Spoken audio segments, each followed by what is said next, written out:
خصم بيوصل ل 300,000 جنيه على العربيات عند سمير ريان، والخصومات على 38 عربيه. يعني اكيد العربيه اللي انت بتدور عليها موجوده في العرض ده غير المفاجاه اللي في اخر الفيديو. جاهز تشوف العربيات؟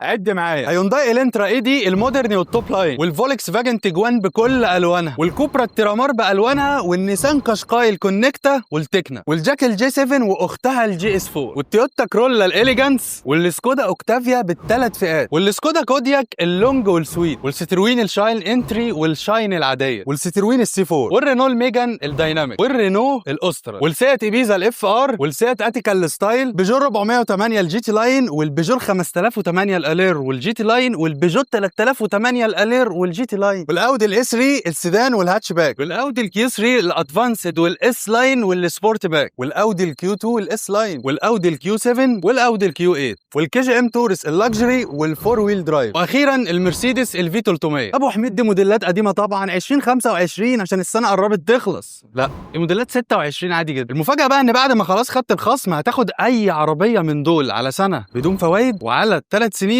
بفايده 9.5%، وعلى 5 سنين بفايده 10%. يعني هتاخد الخصم وكمان بدون فوائد. مش يا كده يا كده، لا ده الاتنين مع بعض. اهم بقى ان فوق العرض ده كله العربيات بدون مصاريف اداريه وبدون تامين. معرض تاني بقى يقول لك انا عندي مصاريف اداريه 2%، عندي 3%. سمير ريان ما عندوش مصاريف اداريه خالص. سمير ريان ايه؟ ما عندوش مصاريف اداريه.